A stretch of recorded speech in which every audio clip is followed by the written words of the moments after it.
दोस्तों नमस्कार। कैसे हैं आप सब? उम्मीद है आप सब स्वस्थ होंगे, अच्छे से होंगे।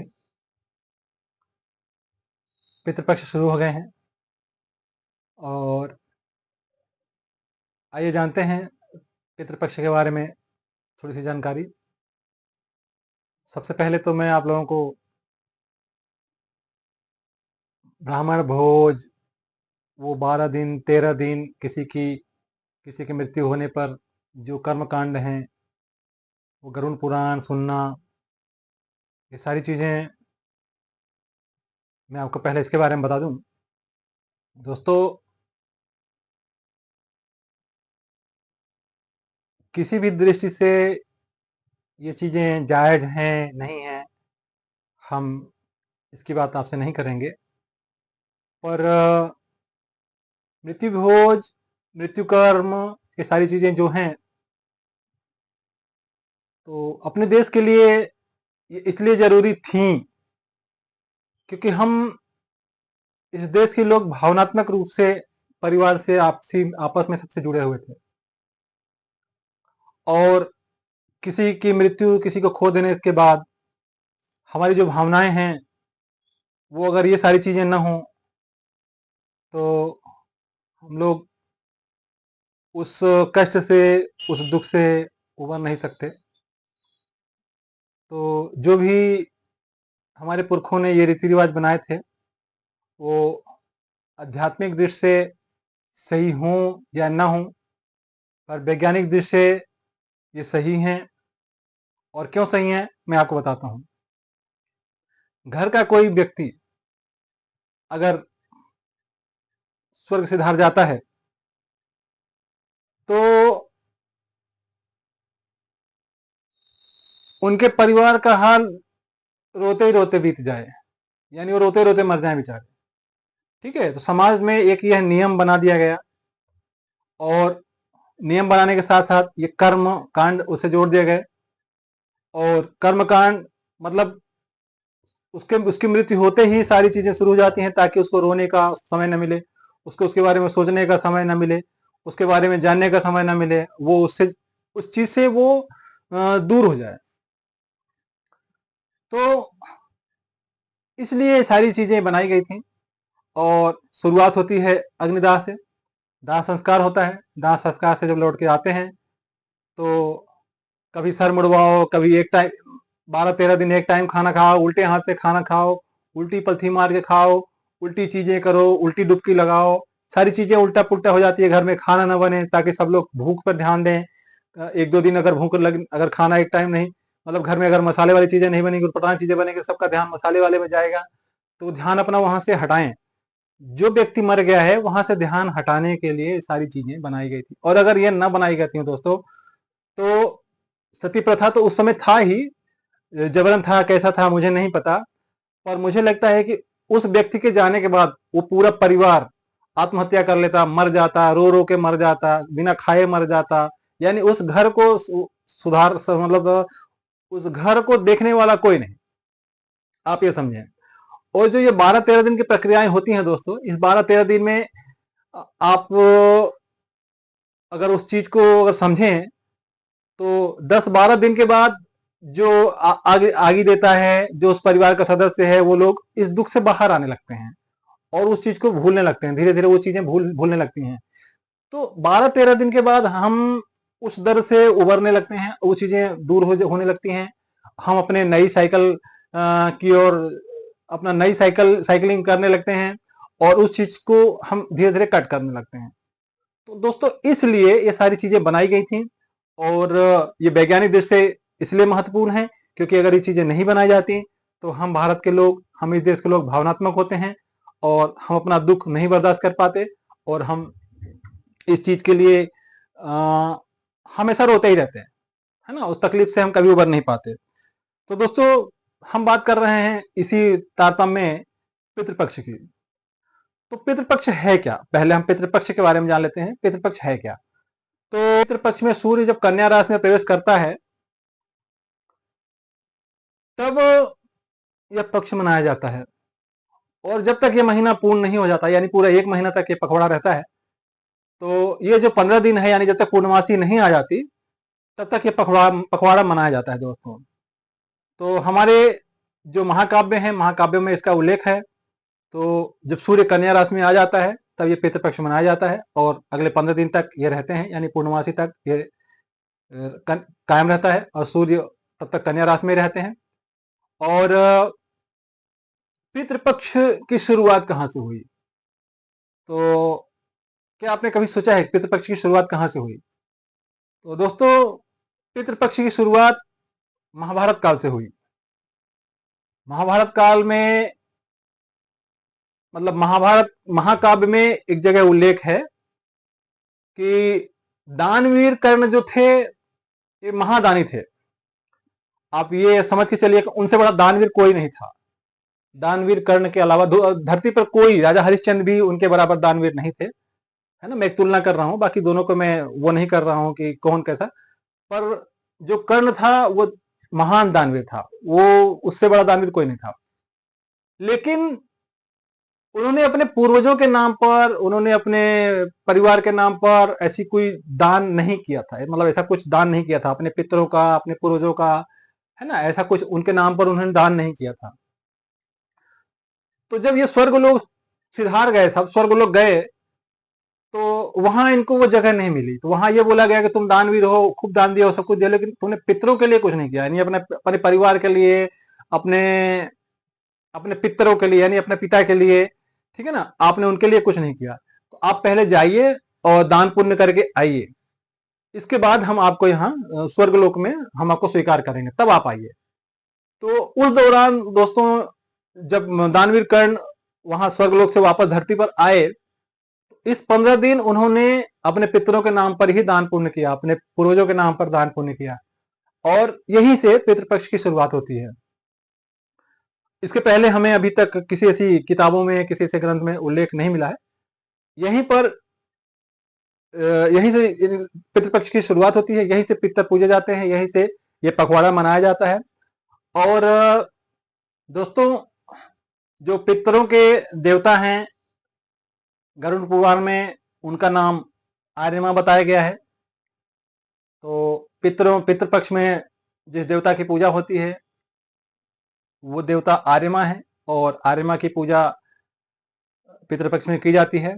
जो है ऋषि कश्यप और अदिति के पुत्र हैं, उन्हीं की इन 15 दिनों में पूजा की। इसी महाभारत में जब भगवान श्री कृष्ण अर्जुन को ज्ञान देते हैं, तो श्रीमद् गीता में अध्याय 9 श्लोक 25 में एक श्लोक है, और उस श्लोक में भगवान श्री कृष्ण अर्जुन को समझाते हैं। वो श्लोक है, यान्ति देवव्रता देवान् प्रत्यन्यन्ति पितृव्रता भूतानि यान्ति भूतेज्या यान्ति मध्यजिनोऽपि माम्।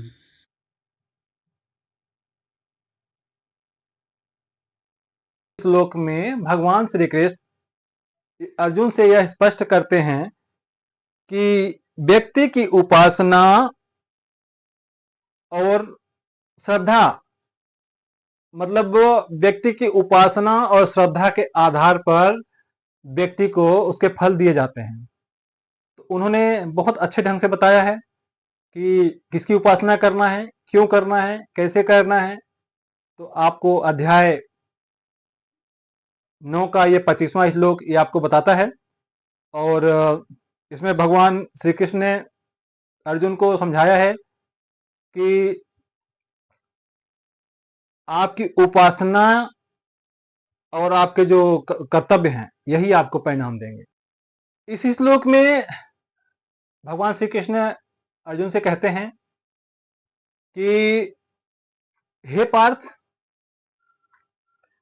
जो पितरों की पूजा करेगा उसे पितर ही मिलेंगे, जो भूत प्रेत की पूजा करेगा उसे भूत प्रेत ही मिलेंगे, जो जिसकी पूजा करेगा उसको वो ही मिलेंगे। इसलिए हे पार्थ, हे अर्जुन, तुम मेरे बारे में सोचो, मैं ही सत्य हूं, मैं ही अनंत हूं, मैं ही शुरू हूं।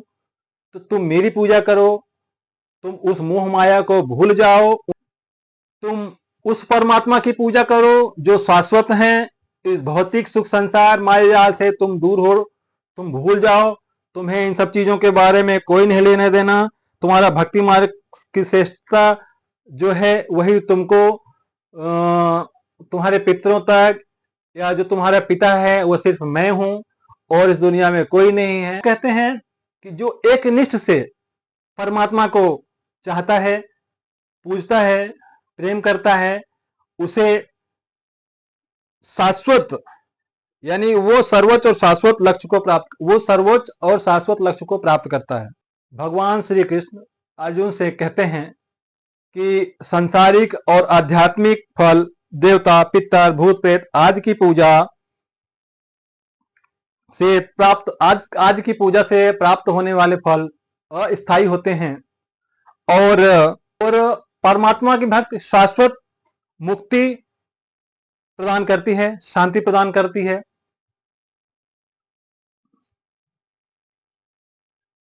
यह श्लोक हमें यह सिखाता है कि हमें अपनी ऊर्जा और श्रद्धा को सही दिशा में लगाना चाहिए। यदि हमारा लक्ष्य केवल सांसारिक सुख या सीमित उपलब्धियां हैं तो हमारा परिणाम भी सीमित होगा। लेकिन यदि हम परमात्मा पर ध्यान केंद्रित करते हैं तो हमें अनंत और अनंत आनंद सुख की प्राप्ति होगी। भक्ति का सरल मार्ग श्री कृष्ण भगवान इस श्लोक में यह बताते हैं कि चाहे कोई भी कितना भी साधारण या पापी क्यों न हो, भगवान श्री कृष्ण इसमें कहते हैं कि चाहे कोई भी साधारण व्यक्ति, तपस्वी या पापी क्यों न हो, भक्ति के माध्यम से वह परमात्मा को प्राप्त करता है। भक्ति के माध्यम से वह परमात्मा को प्राप्त करता है।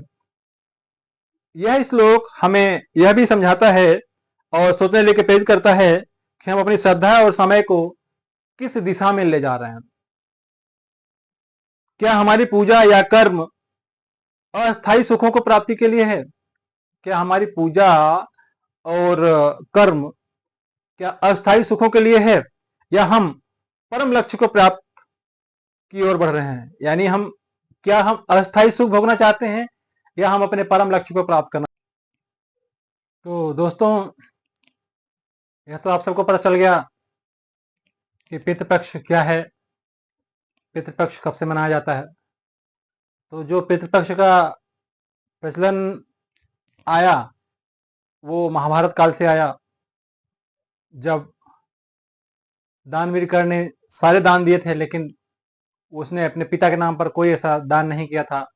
वो अपने पितृ ऋण से मुक्त नहीं था, तो उसको भगवान ने इस 15-16 दिन के लिए उसको धरती पर आने का परमिशन दिया था और बोला था कि तुम जाओ और अपने पूर्वजों, अपने पिताजी के नाम पर दान पुण्य करके आओ।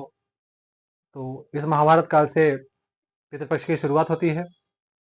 और गीता में यह स्पष्ट किया गया है कि आप को भगवान की पूजा करनी है। पितृपक्ष में ऐसा कुछ नहीं है, कहीं नहीं, मतलब गीता में ऐसा नहीं स्पष्ट किया गया है कि आप पितृपक्ष में पूजा नहीं कर सकते हैं।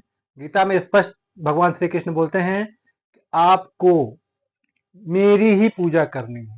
जो कुछ भी हूं मैं हूं, मेरे सिवा कोई नहीं है।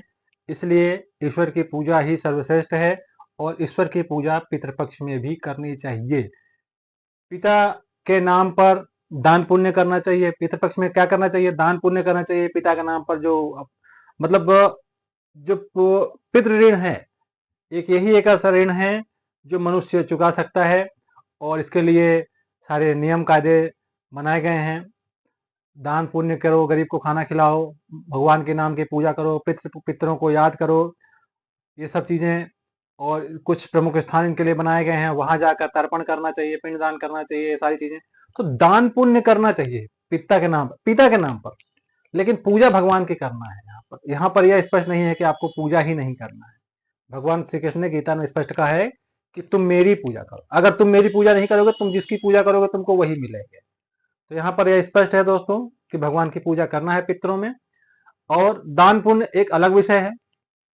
जैसा कि रामायण काल में भी भगवान राम और सीता मैया गया जी जाती हैं और इस पितृपक्ष में अपने पूर्वजों के दान पुण्य करती हैं, तो वो दान पुण्य का एक अलग प्रकरण है। तो इस पितृपक्ष में दान पुण्य करना चाहिए, और पिता के नाम पर पितृ ऋण से मुक्ति तभी मिलेगी जब आप उनके नाम पर दान पुण्य करेंगे, उनके नाम से ब्राह्मणों को खिलाएंगे, गरीबों को खिलाएंगे, और जो नियम कायदे अध्यात्म में बताए गए हैं उसका आप परिपालन करेंगे। पर भगवान की पूजा आपको अनिवार्य ही करनी है, क्योंकि जब जो कुछ भी है वो भगवान है, ईश्वर साक्षात है। आपको ईश्वर को अलग नहीं करना है। तो ईश्वर की आप पूजा करिए, बेशक करिए, इस पितृपक्ष में ऐसा कुछ नहीं है, और दान पुण्य अपने पितरों के नाम पर करिए। और एक चीज और बता दूं दोस्तों, ये जो तीज त्योहार, ये जो पखवाड़ा, ये सारी चीजें बनाई गई हैं, तो ये अध्यात्म हो ना हो, भगवान ना हो मतलब महाभारत सही है, रामायण सही है, गलत है, इससे कोई फर्क नहीं पड़ता। पर हमारे जो पूर्वज हैं इसको इसलिए बना के गए हैं दोस्तों, कि हम अपनी दिनचर्या में, अपनी इस भाग दौड़ की जिंदगी में अपने पूर्वजों को याद कर सकें, अपनी माता बहनों को याद कर सकें, देवी देवताओं को याद कर सकें। इन सब के लिए ये सारी सिस्टम बनाए गए हैं, तीज त्योहार बनाए गए हैं। और यही एक मौका है जब हम अपने पितरों को, अपने पूर्वजों को, अपने देवी देवताओं को, अपने भगवान को हम याद करें। और यही एक ऐसा मौका होता है जब हम अपने परिवार के बीच में होते हैं, तो हमें अपने परिवार के समय एक अच्छी लाइफ स्पेंड करने का मौका मिलता है, अच्छा समय व्यतीत करने का अवसर प्रदान होता है। तो ये अगर आप आध्यात्मिक दृष्टि से माने या ना माने, पर वैज्ञानिक दृष्टि से ये यही साबित करते हैं कि आपको एक अवसर है अपने परिवार के साथ, अपने बीवी बच्चों के साथ, अपने समाज के साथ, अपने गांव के साथ अपना एक बेहतर समय व्यतीत करने का। तो इसको यूं ही न जान दो दोस्तों। यहाँ पर एक चीज और कहूंगा, सूर्य जब कन्या राशि में आते हैं तब से लेकर सूर्य जब तुला राशि में प्रवेश करते हैं तब तक ये होता है ये श्राद्ध पक्ष। लेकिन हमारे उसमें जो मान्यताएं हैं वो 16 दिन की दी गई हैं। और ये कुंवार का जो महीना होता है, इसका पहला पखवाड़ा, इसकी पूर्ण मतलब अमावस्या तक इसको मान्य किया गया है। तो ये 16 दिन जो हैं अपने लिए बहुत अनिवार्य हैं। और इन 16 दिन में आप अपने पितरों को याद करिए, अपने पूर्वजों को याद करिए, अपने परिवार के साथ लाइव स्पेंड करिए। यही मौका होता है दोस्तों, यही तीज त्योहार होते हैं जिसमें हम अपने बड़ों को, अपने परिवार को, अपने समाज के, अपने खोए लोगों को, अपने देवी देवताओं को याद करते हैं। तो ये सब चीज़ें इसके लिए बनाई गई हैं ताकि आपको इन सब चीज़ों का स्मरण रहे और आप समाज से जुड़े रहें, परिवार से जुड़े रहें। बाकी और कुछ नहीं है इसमें, आप इस चीज़ को माने या ना माने वो अलग वो है। पर यह है कि ये जो तीज त्योहार हैं, जो पखवाड़े हैं, ये आपस में भाईचारा बनाने के लिए और हमें अपने परिवार के साथ समय बिताने के लिए बनाए गए थे। और ये मनुष्य जीवन में बहुत ही जरूरी है। अगर हम ऐसा नहीं करते हैं दोस्तों तो हम इरिटेट हो जाएंगे, हमारी बीपी हाई हो जाएगी, हमारा शुगर लेवल बढ़ जाएगा, हम बीमार हो गए, क्योंकि हम अकेले पड़ जाएंगे। अकेले पड़ जाएंगे तो अकेला दिमाग बहुत उटपटांग सोचता है, बहुत कुछ सीखता है, तो वो कुछ न कुछ वो, और जहाँ बीपी बनी वहां सारे बीपी एक रोग से दूसरी रोग को लेके आती है, और हो गया सारा सिस्टम वहीं से फेल हो जाता है और शरीर फिर बीमारी की ओर बढ़ने लगता है। तो उम्मीद है कि ये पितृपक्ष के बारे में आपने जानकारी मिली, और मेरा उद्देश्य था कि पितृपक्ष में पूजा होती है या नहीं, तो पितृपक्ष में भी भगवान की पूजा होती है और की जा सकती है। गीता में भगवान ने स्पष्ट कहा है, गीता में अर्जुन को यह समझाया है कि जो कुछ भी हूं मैं हूं, मेरे अलावा कोई नहीं है। तुम पिता की पूजा अगर करोगे तो तुम्हें पिता ही मिलेंगे। पितरों के बारे में समझाया यहाँ, पितृपक्ष के बारे में। और अगर तुम भूत प्रेत की पूजा करोगे तो तुम्हें भूत प्रेत ही मिलेंगे।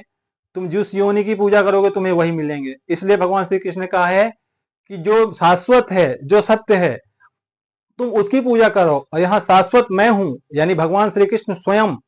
जो सत्य है वो भगवान स्वयं श्री कृष्ण है। तो अर्जुन से कहते हैं कि तुम सिर्फ मेरी पूजा करो, तुम भौतिक सुख संसाधनों के बारे में मत सोचो, और तुम यहाँ के सुख और आनंद के बारे में मत सोचो। तुम अपने परम लक्ष्य को प्राप्त करो और ईश्वर को याद करो। वही तुम्हारा परम लक्ष्य है, वही तुम्हारा परम आनंद है। तो यह है दोस्तों पितृपक्ष के बारे में थोड़ी सी जानकारी। उम्मीद है आपको पसंद आई होगी। इसी के साथ वीडियो समाप्त करते हैं। नमस्ते दोस्तों।